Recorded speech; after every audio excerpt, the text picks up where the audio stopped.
खबरों में आगे बढ़ेंगे। राष्ट्रपति भवन में नीति आयोग के गवर्निंग काउंसिल की अहम बैठक प्रधानमंत्री नरेंद्र मोदी की अध्यक्षता में चल रही है। नीति आयोग की ये चौथी बैठक है, लेकिन बैठक में बिहार का मुद्दा छाया रहा। मुख्यमंत्री नीतीश कुमार ने प्रधानमंत्री के सामने बिहार को विशेष राज्य के दर्जे की मांग की। सीएम ने कई बिंदुओं का हवाला भी दिया, जिसमें प्रति व्यक्ति आय, शिक्षा, स्वास्थ्य, ऊर्जा, संस्थानिक वित्त और मानव विकास के इंडेक्स का हवाला दिया गया, जिसमें बिहार की स्थिति काफी नीचे है। मुख्यमंत्री ने कहा कि वो लगातार बिहार को विशेष राज्य का दर्जा दिए जाने की वकालत करते रहे हैं और बिहार को उसका हक मिलना ही चाहिए।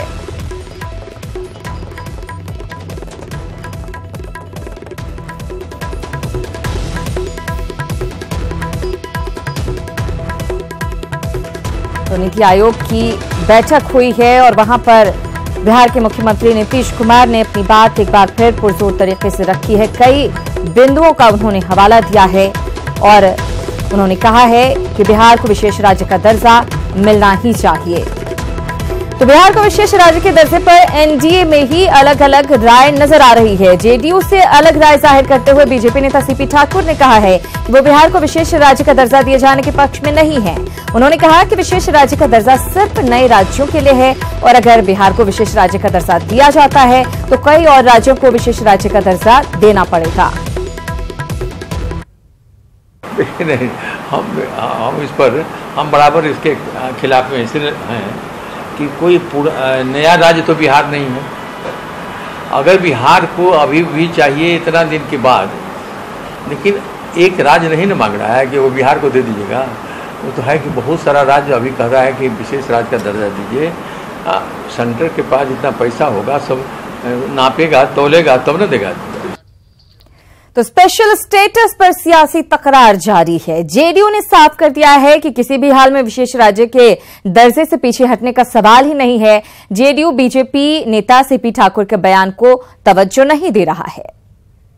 स्टेज बिहार का डेवलपमेंट का हो गया, रोड, बिजली, सोशल सेक्टर में नेक्स्ट जंप अगर बिहार को मारना है वो तभी होगा जब इन्वेस्टमेंट आएगा, और इन्वेस्टमेंट तभी आएगा जब कोई फैसिलिटी आप देंगे। उसी का डिमांड है हम लोगों का।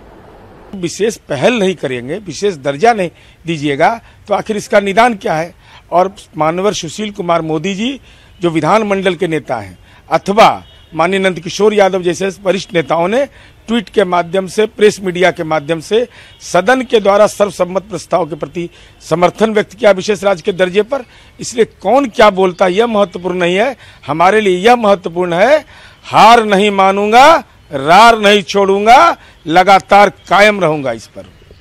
तो बीजेपी और जेडीयू में अलग अलग राय नजर आ रही है विशेष राज्य के दर्जे को लेकर। इधर नीति आयोग की बैठक में नीतीश कुमार की ओर से विशेष राज्य का दर्जा देने की मांग पर आरजेडी प्रवक्ता एजीआई यादव ने निशाना साधा है। एजीआई यादव ने पूछा है कि आखिर कब तक विशेष दर्जे के नाम पर नीतीश कुमार जनता को मूर्ख बनाते रहेंगे। उन्होंने कहा कि अगर हिम्मत है तो वो नरेंद्र मोदी से टेबल टॉक करके विशेष राज्य का दर्जा लें या फिर गठबंधन तोड़ लें। नीतीश कुमार जी किसको ठगना चाह रहे हैं? बिहार को ठगना चाह रहे हैं। लगातार हम लोग सुन रहे हैं कि विशेष राज्य का दर्जा वो बिहार के लिए मांग रहे हैं। हासिल कुछ उनको हो नहीं रहा है, सिर्फ वो गिरगिरा रहे हैं बीजेपी के सामने। डायरेक्टली वो बात करें नरेंद्र मोदी के साथ और विशेष राज्य का दर्जा मांगे, और अगर उन्हें विशेष राज्य का दर्जा नहीं मिलता है तो वो गठबंधन तोड़े। राजद भी हक में है विशेष राज्य के दर्जे के लिए और हम लोग भी उनका समर्थन में है। उन्हें हिम्मत है तो विशेष राज्य का दर्जा ले अथवा गठबंधन तोड़े।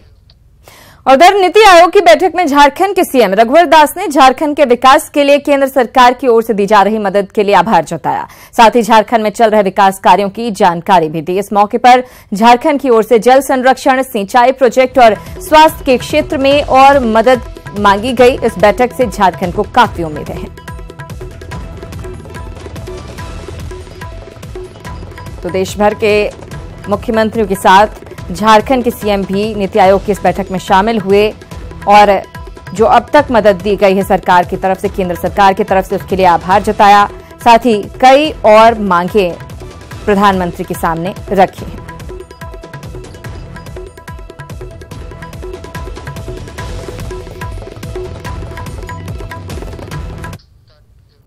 रमजान के महीने में जम्मू कश्मीर में लागू किए गए सीज फायर को आगे नहीं बढ़ाया गया है। केंद्रीय गृह मंत्रालय ने इसकी घोषणा करते हुए सेना को आतंकियों के खिलाफ चल रहे ऑपरेशन को पहले की तरह चलाने का आदेश दिया है। आपको बता दें कि केंद्र सरकार ने रमजान के पाक महीने के दौरान कश्मीर में सीजफायर की घोषणा की थी। हालांकि इस बीच कश्मीर में आतंकी हमलों की संख्या में काफी इजाफा हुआ था। आतंकियों ने सेना को तो निशाना बनाया ही, पिछले दिनों राइजिंग कश्मीर के संपादक शुजात बुखारी की भी हत्या कर दी गई। इसके बाद से ही केंद्र सरकार के इस फैसले की काफी आलोचना हो रही थी। अब ईद के बाद दिल्ली में हुई बैठक में केंद्रीय गृह मंत्री राजनाथ सिंह ने इस सीजफायर को आगे नहीं बढ़ाने का फैसला लिया है। का पैमाना लबरेज हो गया, धैर्य की सीमा टूट गई और ईद भी हो गई। रमजान के महीने में और ईद के दिन इन आतंकवादियों ने, ईद का मतलब खुशी के होते हैं, लेकिन इन्होंने कई घर में मातम पैदा किया। अब आतंकवादियों के घर में मातम होगा, ऑपरेशन ऑल आउट होगा, पाकिस्तान को जवाब मिलेगा। भारत सरकार एक बड़े फैसले के तहत आतंकवादियों को अब छोड़ने वाली नहीं है। खबरों में आगे बढ़ेंगे। पटना में एनआईटी के 7वें दीक्षांत समारोह का आयोजन किया गया। राज्यपाल सत्यपाल मलिक ने इसमें मुख्य अतिथि के तौर पर शिरकत की। इस मौके पर 708 छात्रों को डिग्री दी गई, जिसमें राज्यपाल ने अपने हाथों से कई सफल छात्रों को डिग्री सौंपी। एनआईटी पटना के साल 2016-17 बैच के छात्रों को यहां पर डिग्री दी गई।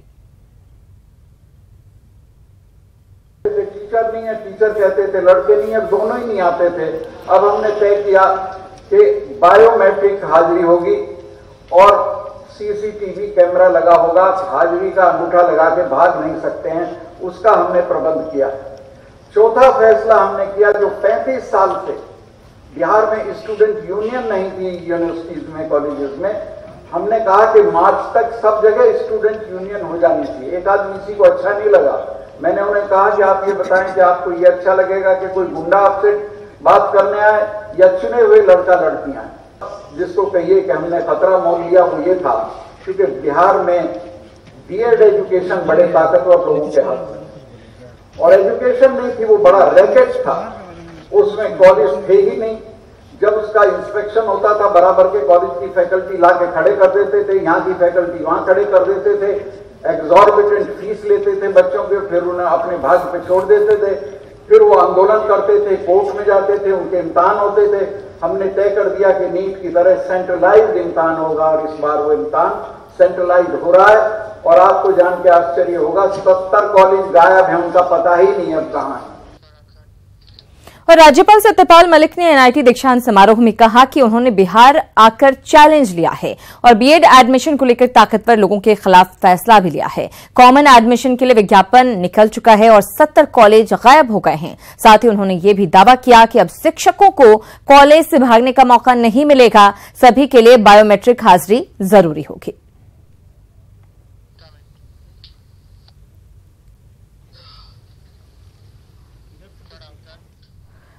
उधर झारखंड में बीजेपी और आजसू के बीच तनातनी से एनडीए के भविष्य पर सवाल खड़े हो गए हैं। हालांकि आजसू के सहयोग से सरकार चल रही है, इसके बावजूद इन दोनों दलों के बीच मत भिन्नता बढ़ती जा रही है। स्थानीय नीति और सीएनटीएसपीटी संशोधन के साथ साथ भू अधिग्रहण संशोधन विधेयक का आजसू खुलकर विरोध कर रही है, जबकि बीजेपी ने इस पर सधी प्रतिक्रिया दी है।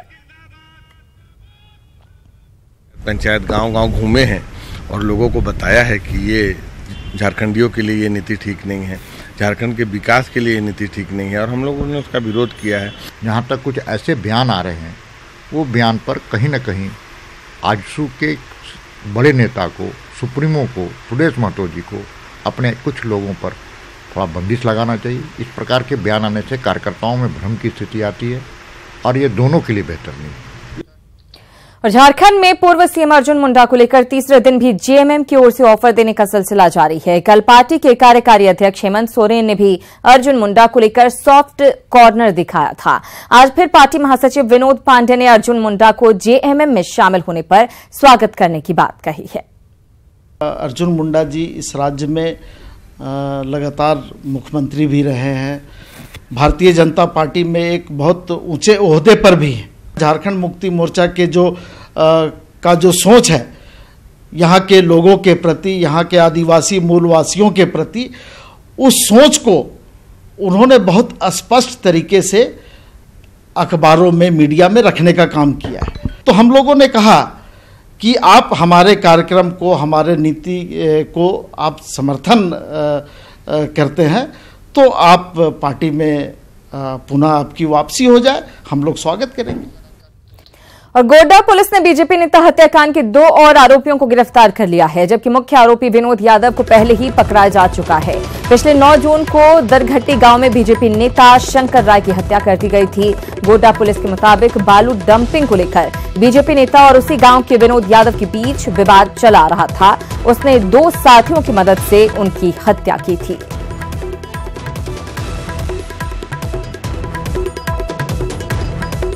तो शंकर राय की हत्या में शामिल 2 और आरोपियों को गिरफ्तार कर लिया गया है। उधर खूंटी में दंपति हत्या के 3 दिन बीतने के बाद भी पुलिस के हाथ खाली हैं। पुलिस अभी तक मृत महिला का सिर बरामद नहीं कर सकी है। दोहरे हत्याकांड के बाद गांव में सन्नाटा पसरा है। बच्चे दहशत में हैं और दूसरे के घर खाना खाकर गुजारा कर रहे हैं। साथ ही घर छोड़कर बाहर जाने की ये तैयारी भी कर रहे हैं। गांव में कोई कुछ भी बोलने को तैयार नहीं है। इन लोग बहुत परेशानी में था, लेकिन अभी खाना वाना मेरे ही तरफ से चल रहा है। कितना दिन तक करिएगा? तो कितना दिन तक नहीं कर पाऊंगा, लेकिन अगर कुछ एकदम सरकारी से एकदम व्यवस्था मिल जाए तो एकदम इसी तरह से। जमशेदपुर के एमजीएम गोलंबर में posted traffic constable Ashok Mardi की मौत ड्यूटी के दौरान हो गई। अशोक घर से ड्यूटी के लिए निकले थे। रास्ते में तबीयत बिगड़ने पर उन्हें एमजीएम अस्पताल के इमरजेंसी वार्ड में भर्ती करवाया गया, जहां डॉक्टरों ने उन्हें मृत घोषित कर दिया। मौत के कारणों का फिलहाल पता नहीं चल सका है।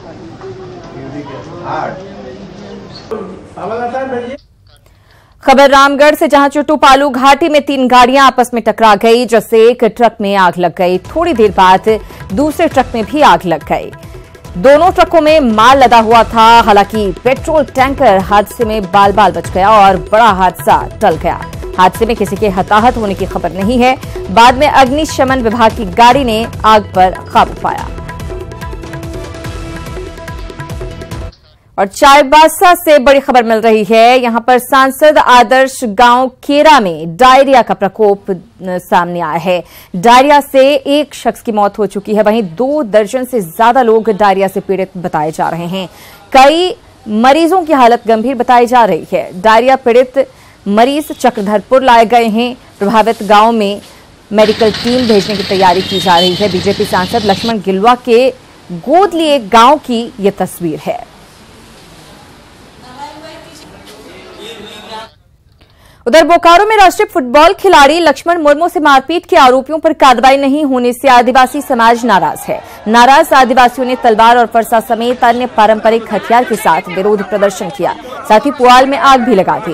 गौरतलब है कि 13 जून को राष्ट्रीय फुटबॉल खिलाड़ी से खटाल के कुछ लोगों ने मारपीट की थी, लेकिन इस मामले में अब तक कार्रवाई नहीं हुई है। घटनास्थल पर बोकारो की डीएसपी अजय कुमार पुलिस बल के साथ मुस्तैद है।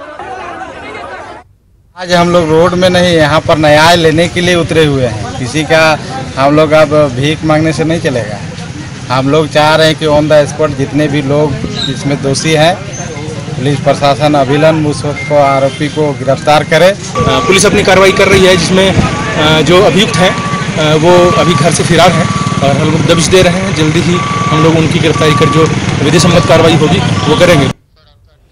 खबर अररिया से, फारबिसगंज के हरिपुर गांव में भूमि विवाद को लेकर 2 पक्षों में तनाव है। एक पक्ष ने दूसरे पक्ष के शख्स पर जानलेवा हमला किया था, जिसके बाद आरोपियों की गिरफ्तारी के लिए पुलिस लगातार छापेमारी कर रही है।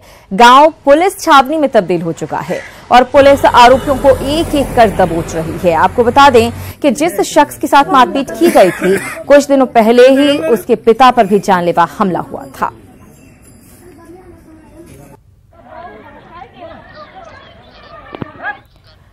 उधर मुजफ्फरपुर में युवक की मौत के बाद आक्रोशित भीड़ ने हत्या के आरोपी के घर पर हमला कर दिया। पुलिस के सामने ही जमकर मारपीट होती रही और पुलिस वाले तमाशबीन बने रहे। मुजफ्फरपुर में जमकर मारपीट,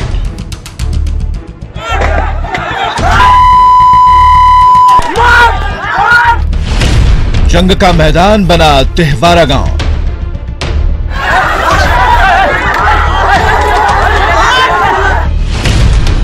घायल की मौत के बाद लोग हुए उग्र।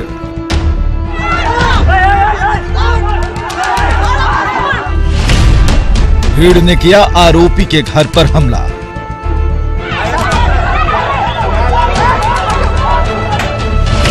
तमाशबीन बनी रही पुलिस।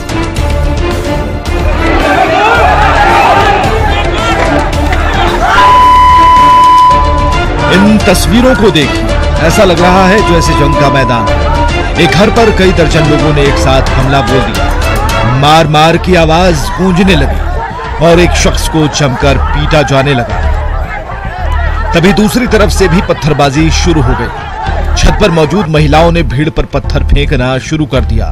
ये सब कुछ पुलिस वालों की आंखों के सामने होता रहा। पुलिस वाले तमाशबीन बने रहे। तस्वीरें मुजफ्फरपुर के कटरा थाना क्षेत्र के तिहवारा गांव की हैं और मामला जमीन विवाद से जुड़ा है। शुक्रवार की रात जमीन विवाद में ललित नाम के युवक की जमकर पिटाई कर दी गई। मारपीट का आरोप गांव के ही उमेश सहनी और उसके परिवार पर है। पहले ललित को डीएमसीएच ले जाया गया, फिर पटना रेफर कर दिया गया, लेकिन पटना में ही ललित की मौत हो गई। जैसे ही मौत की खबर गांव पहुंची, ललित के घर में मातम पसर गया। कुछ देर बाद ये मामला आक्रोश में तब्दील हो गया और ललित के परिजनों के साथ आसपास के लोगों ने उमेश साहनी के घर पर हमला बोल दिया। फिलहाल पुलिस ने 6 आरोपियों को गिरफ्तार किया है, लेकिन बड़ा सवाल ये है कि इतना हंगामा, इतनी मारपीट पुलिस के सामने होती रही और पुलिस वाले लाचार, बेबस बने रहे। न्यूज़ 18 के लिए मुजफ्फरपुर से सुदीप की रिपोर्ट। खबर लोहरदगा से, जहां बालू की काले खेल से अवैध कारोबारी रोजाना लाखों रुपए कमा रहे हैं, जबकि सरकार को काफी नुकसान उठाना पड़ रहा है। ये रिपोर्ट देखिए।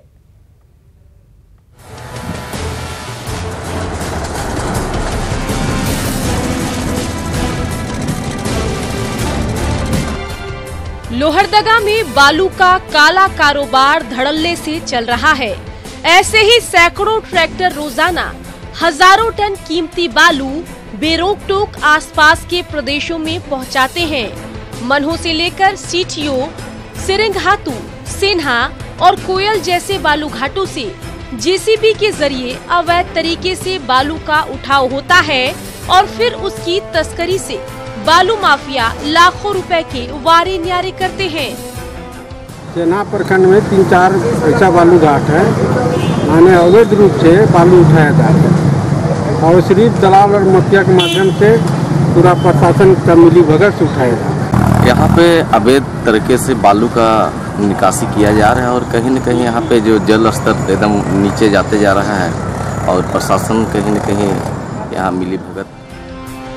लोहरदगा में बालू की तस्करी की खबर खनन विभाग को भी है, लेकिन खनन विभाग कार्रवाई के लिए जिला टास्क फोर्स के फैसले का इंतजार कर रहा है। जिला टास्क फोर्स को अवगत कराया गया है और इसके लिए पुलिस अधीक्षक महोदय से अलग से फोर्स दिया जा रहा है और वाहन लेकर के औचक छापेमारी की जाएगी और उसको बंद कराया जाएगा। बड़ा सवाल ये है कि बालू की तस्करी से आखिर फायदा किसे पहुंच रहा है, क्योंकि बालू घाटों तक आने जाने के रास्ते गिने चुने हैं। इसके बावजूद बालू का खेल चल रहा है और प्रशासन से लेकर पुलिस तक चुप्पी साधे हुए हैं। Gautam Lenin, news 18 Lohardaga.